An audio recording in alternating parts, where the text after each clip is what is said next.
Hello team and welcome to another ATP Geopolitics video with myself, Jonathan MS Pierce's Ukraine War update extra video, giving you extra tidbits and nuggets to get your teeth into to give you a greater understanding of the war in Ukraine. Where should we start? Let's go to Finland, indeed, and Pekka Kallioniemi thread concerning the Russian concerted effort to destabilize Finland by promoting, inspiring, motivating a wave of illegal immigrants to filter through the borders into Finland.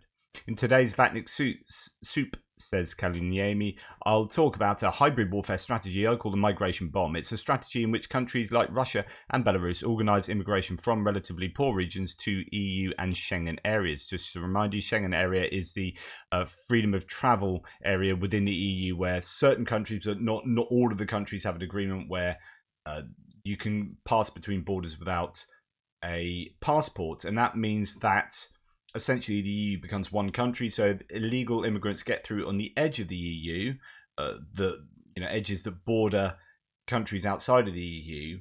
Then those illegal immigrants can filter right throughout this Schengen area. As he continues, since August 2023, there's been an uptick in asylum seekers on the eastern border of Finland. Russian officials didn't previously allow travel from Russia to Finnish border crossings without the necessary travel documents, but recently all this changed. To understand what's going on, we have to go back to 2015 when 1.3 million people, mostly from Syria, but also Afghanistan, Nigeria, Pakistan, Iraq, and Eritrea, came to Europe requesting asylum. During that time, Finland received 30,000 asylum seekers. Most of these immigrants crossed the Mediterranean, but at some point, FSB started allowing people to cross from Russia to Norway and Finland. Both countries saw several hundred irregular border crossings every day, since it's illegal to drive from Russia to Norway or Finland without a permit, and crossing by foot is prohibited. Russian officials and smugglers provided the asylum seekers with bicycles. We now know that this 2015 operation was a countermeasure for the Western sanctions against Russia after the annexation of Crimea. Immigrant smuggling was big business, and back in 2015, Syrian asylum seekers paid at least $3,000 for a relatively safe passage to Europe. These smugglers and criminal organizations were often connected to organized crime, including Italian mafia. In 2021, Belarus, a puppet regime of Russia, started their own migration bomb against Poland and the Baltic states. This crisis was triggered by the worsening of Belarus-EU relations following the 2020 Belarusian presidential elections and the 2021 protests in Belarus. In July 2021, Belarusian dictator Lukashenko threatened to flood Europe with drugs and migrants. Soon after this, Belarusian tourist agencies started advertising in the Middle East, promoting a hassle-free entry to the EU and its countries with good social welfare systems. Minsk quickly doubled flights from Baghdad, and Iraqi travel companies started massive campaigns promoting cheap flights to Minsk. Many, air quotes, tourists arrived and then tried to enter Europe through Lithuania, Poland, or Latvia. Belarus even provided them with wire cutters and axes. I mean, this is incredibly overt attempts to destabilize Europe. Of course, this is what Putin really wants. One of his main objectives, I think, in life is to see the EU crumble. It is to Putin's huge advantage if one of the main organizations that can stand up to him, I mean, more so than the US here, but I think people underestimate the importance of geography, and the EU being on Russia's doorstep is hugely significant. And to have this unified collective of countries that basically sees Russia as not the good guy, particularly now after hydrocarbon, we can talk about that a little bit tomorrow, because there is news that still quite a lot of hydrocarbon or liquefied natural gas coming from Russia into Europe. Nonetheless, without that over dependence on Russian hydrocarbons, I think Putin feels a lot more free to be able to enact things like this through puppet states like Belarus. He really doesn't care about peeing off the EU now. I mean, it would have been maybe a lot more clandestine in 2015 after the annexation of Crimea and the retaliation of sanctions. Still would have been, I guess, less obvious as it is right now. But it's incredible how planned and organized this whole system is, and has been, stretching back to 2015. Anyway, to continue, we can safely state that Russia is now waging similar hybrid warfare against Finland, and probably due to Finland's recent NATO membership and military aid to Ukraine. The process most probably goes as follows.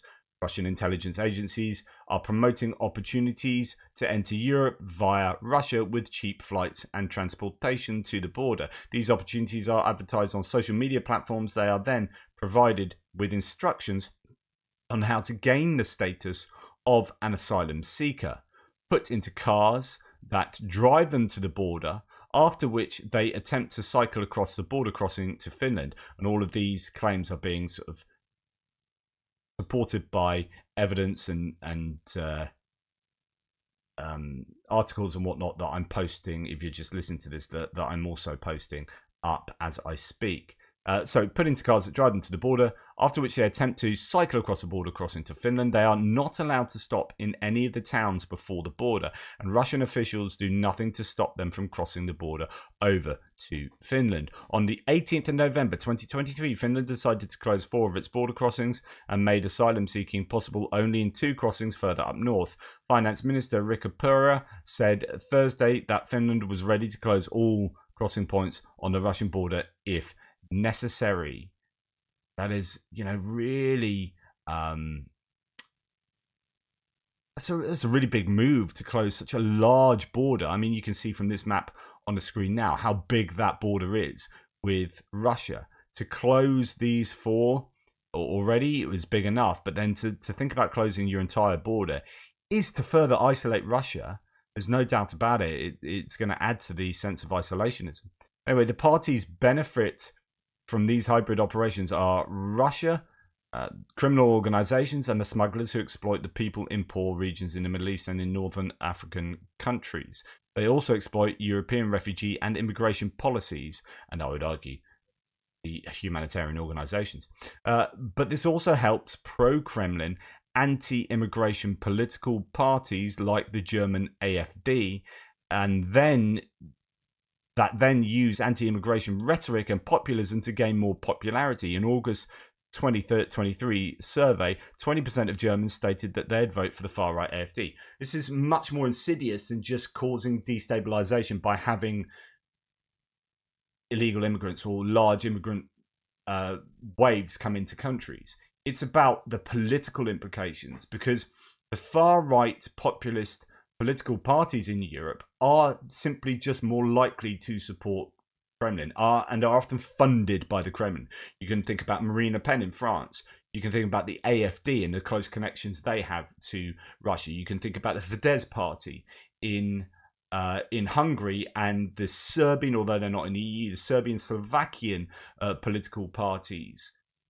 There's some interesting difference between Giorgia Meloni's right-wing party in Italy, but the other parties that she's in coalition with are much more pro-Kremlin, and those are 2 right-wing parties. And then you have the interesting situation of Poland, where you had, although they've not been able to get a majority, and you've got a minority coalition being formed that's much more pro-European and centrist, but you did have the Justice and Law Party in Poland that were right-wing, but because of the historical differences with Russia, were actually anti-Russia. So that's your anomaly there, but that's particular to the intricacies of Polish history and politics.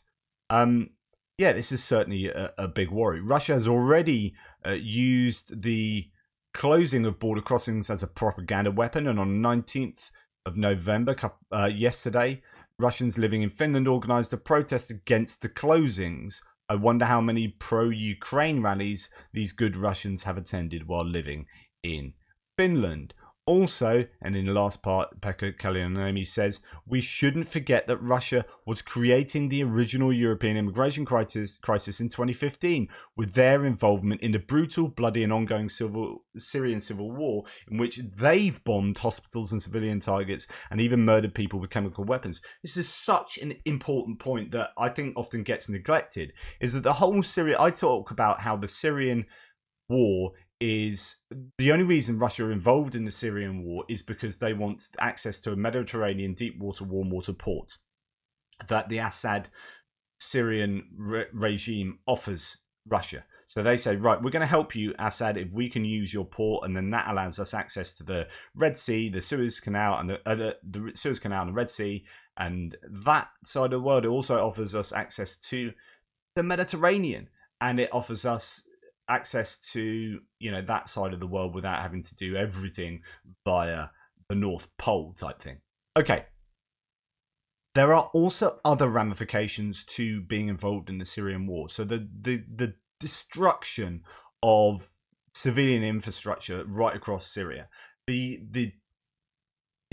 purposeful targeting of over 700 hospitals and medical establishments over the war by the Russians is to completely destabilize the country and inspire a wave of Syrian immigration into, I wonder when a lot of them are going to go. Yes, many of them go to Turkey and nations close to Syria, Jordan and other places. But there has been a large movement into Europe in the hope of a better life.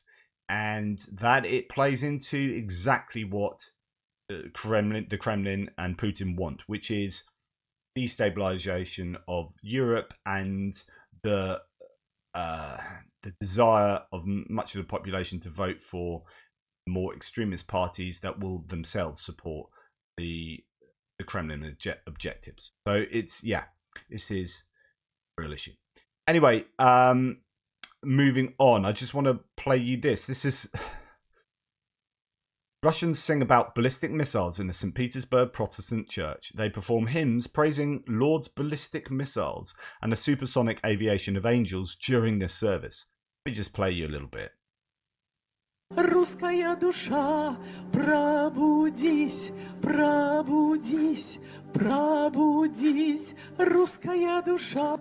О, просыпайся, о, просыпайся, о, просыпайся, Дева России.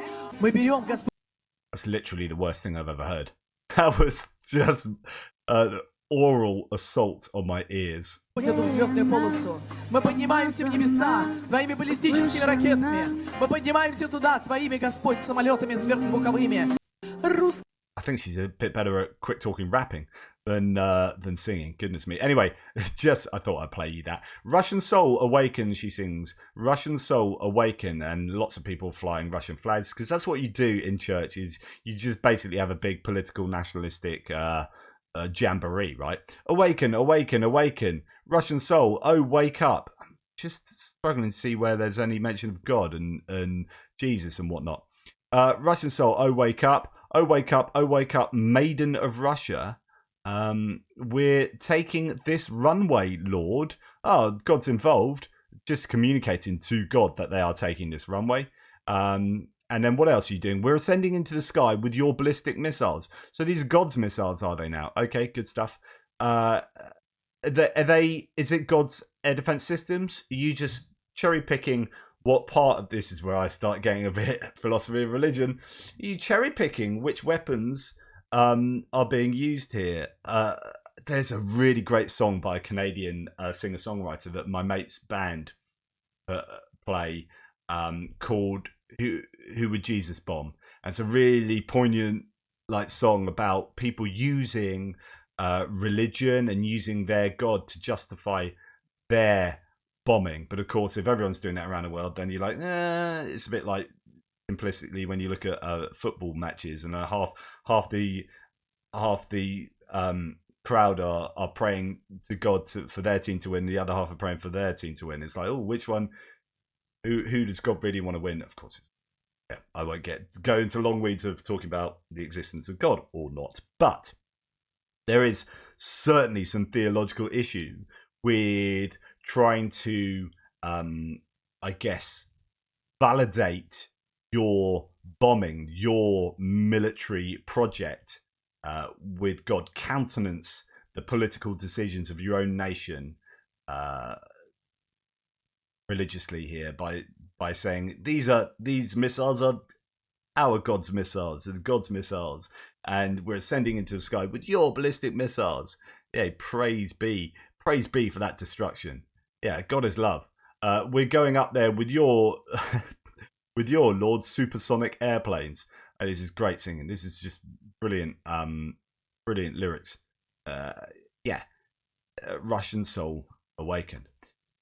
Oh dearie doos. Right, now we're going to go on to a not too unrelated topic. So Putin's regime, I reported this the other day, Putin's regime had hoped that its full-scale invasion of Ukraine would solve a plethora of issues, including the country's severe demographic crisis. In fact, it made the situation much worse. And this is, we saw the other day that there were these billboards or these posters of anti-abortion posters, anti-choice posters next to Russian men in military, and it was connecting very, very explicitly with the words that were being said. You know, these babies will be, in 20 years, will be the soldiers carrying the guns. So don't have an abortion because we need people to wage these pointless wars for us.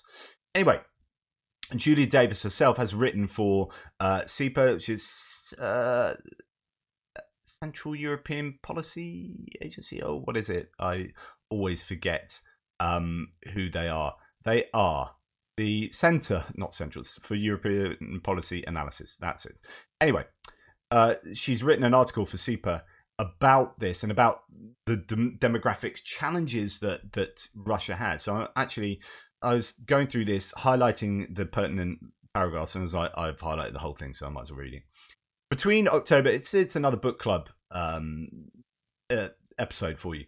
Between October 2020 and September 2021, the population of Russia experienced its largest peacetime decline since records began, shrinking by 997,000 people. That's huge. That would be bad news for any government, but for Putin, it's a disaster. In 2019, he admitted that he had thought that of a shrinking population, the thought haunts him. As a result, his haunted regime is now looking for shortcuts to population increases. The targets are Russian women and Ukrainian children. The link between Putin's current and potential wars are looming. Restrictions on abortion is far from subtle. Russian billboards feature the photo of a fetus on one side and the picture of a small boy in a military uniform on the right, with the text stating, "Defend me today so I may defend you tomorrow." The Kremlin is also attempting to replenish its shrinking population with Ukrainian refugees, some of whom were forcibly removed to Russia, as well as stolen Ukrainian children, a war crime for which the International Criminal Court issued warrants against Putin and Commissioner for Children's Rights in the office of the President of the Russian Federation, Maria Lvova-Belova. Russia says it has taken at least 700,000 children. That's Russia saying that. Just incredible criminality. In January 2023, the host of Solovyov Live, Sergei Mardan, rejoiced over these tactics, stating, quote, "Look at how much the motherland is spending to solve the demographic problem. We got these people, Ukrainians, for free, for nothing. Approximately 5 million of them, 5 million souls." That's so awful.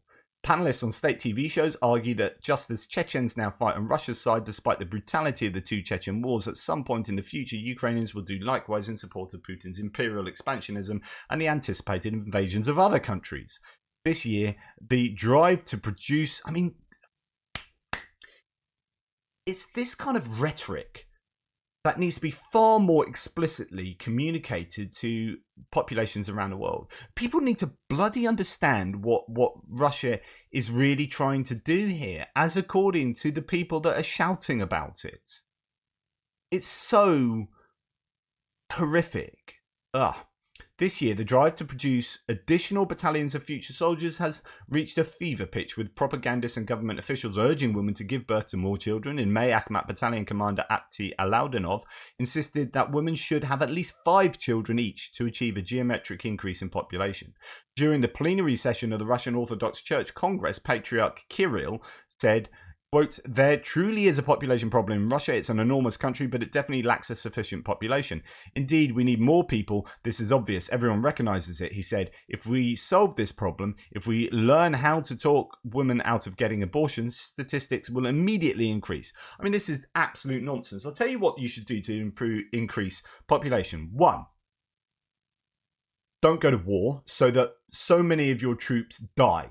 So many of your young men die. That's 1. 2, don't go to war so that so many of your young men don't try and evade mobilization by running away to other countries. 3, make your country far more attractive so it attracts people into it and you can get people in that way. Look at what kind of Germany did under Merkel. So lots of people talk about, oh, Merkel was so nice to immigrants and 800,000 or a million immigrants on what a liberal lefty type thing. No. It was a static population, no population growth. Let's get in young working age people that will eventually provide tax income and increase the GDP, etc., etc. As an economic decision, as far as I'm concerned. Anyway, so that's something that Russia can do. 4, instead of spend stupid amounts of money on this war and wasting it in what is just narcissistic imperial expansionism. How about create a welfare system that makes your country attractive for your own people so they don't want to run away somewhere else? So it's got a really comfortable welfare state that supports the population and would also promote having more children just naturally rather than, decreeing that everyone has to have 5 children. Leave the choice up to them. And if there's a social system that benefits them having children, then you know what? There you go. So on and so forth. There are lots of ways they can do it other than killing off large amounts of their population and then trying to replace that by stealing human beings from other countries and stopping people having abortions is not going to change your demographics. It's a culture wars talking point that will have very little effect, I think, on actual population numbers. State Duma Deputy Dmitry Vyatkin suggested that women start giving birth at 20 years of age so they can have multiple children. Because, of course, women are just child-making machines for the state. He noted, quote, I have 3 children. It's not enough. And Natalia Moskvitina, founder of Women for Life, complained at a religious conference, what is an abortion? It's a culture of death. We have a culture of death in our country. We approve of it. We allow it. You're either on the side of good or evil.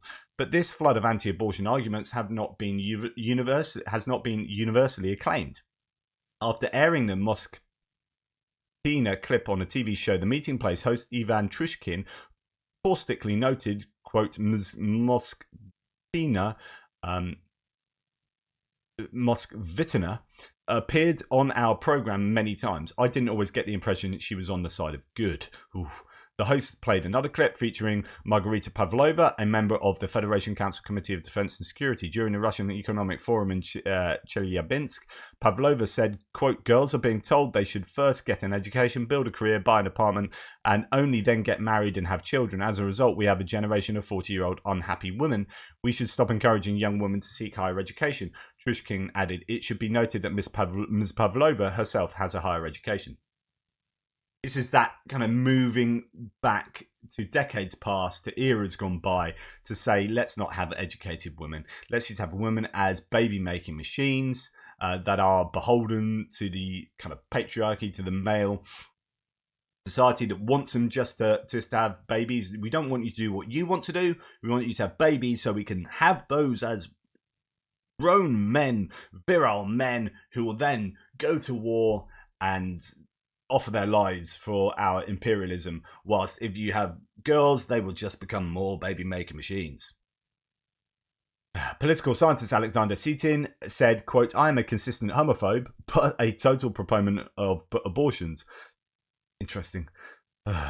I also believe they should be totally free and 100% covered by insurance. And pundit Gevorg Mirzayan chimed in to say, straight to the point, every normal person will always be in favor of abortion. So Russia's most prominent propagandist, Vladimir Solovyov, has also entered the fray, attacking a call from Pavel Ashtakov, a former children's rights commissioner, for a ban on abortion. Solovyov said, quote, if we use the methods of evil and say that we want to implement harsh measures, then how are we different from the Americans? Typically, state media figures operate as obedient weather vanes, amending their stance whenever it is required. However, even some of the most pliant talking heads have a problem with their country's current direction. Putin's propagandists eagerly anticipated that the discourse over abortion-related issues would shatter America, but Putin's disastrous policies again brought these divisions home. Meanwhile, anti-abortion measures are taking effect.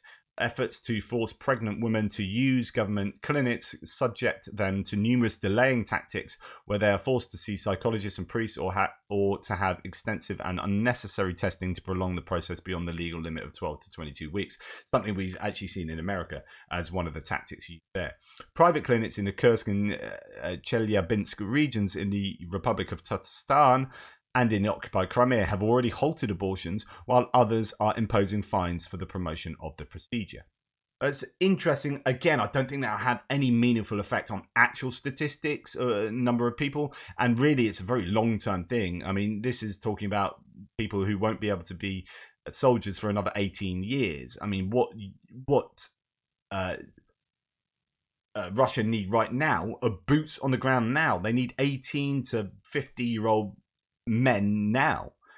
So I wouldn't be sending all of those immigrants to the Finnish border. I'd be saying, oh, we'll be having you, as they have been doing at times, taking illegal immigrants and, you know, using them for their own military stocks.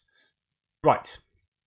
And once they're in the army, of course, they're treated so well. Russian servicemen are stripped, says Dmitry from War Translated, stripped naked and put into pits for refusing to go into meat assaults without proper equipment. To get out, they need to pay 400,000 rubles. These particular men spent 4 nights in the pit, completely naked. This was revealed by the wife of one of the mobilized Russian men who ended up in the pit after refusing orders.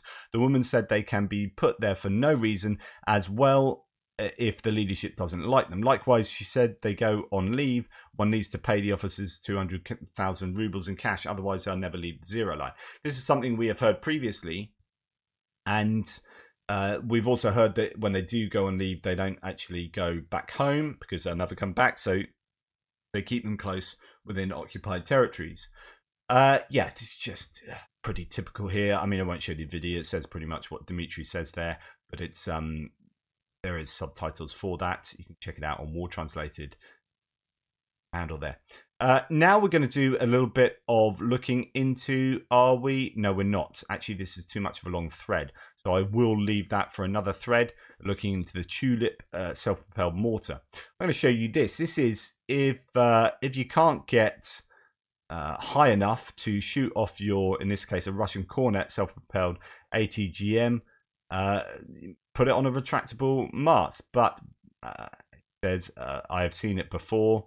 Oh yes, a German anti-tank PARS 3 LR system on man truck with a 10-meter retractable mast.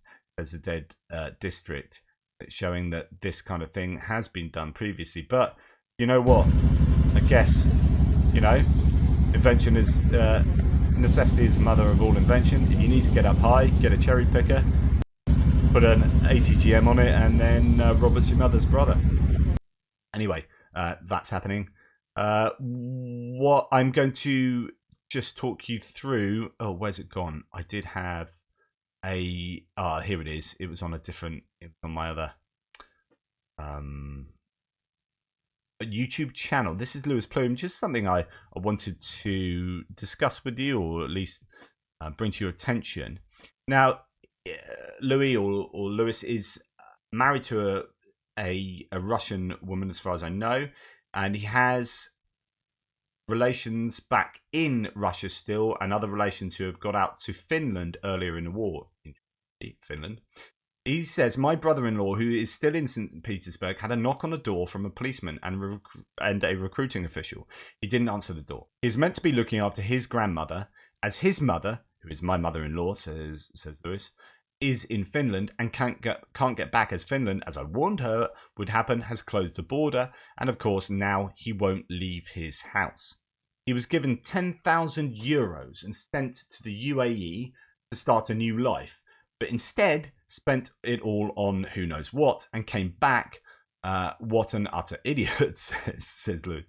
It's an utter mess, and he is terrified. He, like all his middle-class Russian friends, do not support the war, and definitely they don't want to fight and die for a cause so utterly immoral. So he's in this bind where, you know, they are coming to look for him. He will be recruited. He's stuck in Russia with no easy way out, and might end up having to fight on the front line for a cause he doesn't agree with, and giving his life up for the, as I say, imperial expansionist aims of a narcissistic dictator. Right, finally, I'm going to bring you to this members thread or members poll I gave out recently, just to talk through the answers. I said, this is a random arbitrary members poll. If you had to choose one of these to get Ukraine in the next week, what would it be? So a lot of votes here, but most people seem to be agreed, quite overwhelming, on artillery shells. So I put 2 Gripen fighters. I probably should have put a couple more. 1 million artillery shells and 500,000 mortar bombs, or 40 Abrams tanks, or 120 CV-90s or similar infantry fighting vehicles, or 200 Taurus cruise missiles. And broadly speaking, people were split between the shells and mortar bombs and the Taurus cruise missiles. 2/3 to 1/3, with very few people voting for any of the other options. So people recognise that artillery ammunition and mortar ammunition are an absolute need for the Ukrainians, but also 200 Taurus cruise missiles would be pretty sweet. And I think everyone noticed that. So everyone broadly agreed on those two. I guess if you could say 10 Gripen fighters, would that swing? If you did 200 IFVs, you know, at what point do they become the most valuable? 100 tanks?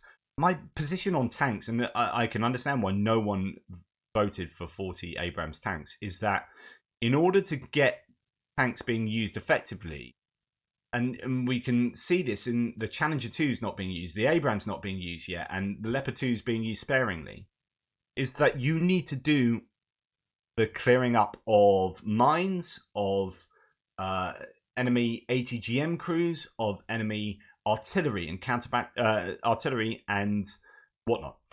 And you can't therefore use those tanks until you've done that work, and that work needs to be done by what? Artillery shells, mortar bombs, and indeed Taurus cruise missiles would be able to help with that as well. So it's Abrams. You could say 200 tanks, and you still probably wouldn't get many votes, because you can't have those tanks used effectively until you've got that degradation of the Russian near the front line, near where you'd use those tanks. Anyway, thanks for watching. Please like, subscribe, and share. Really appreciate all of your support. All the ways you can support the channel are in the description below. And thank you to those who have done so. I really appreciate that. Good bits.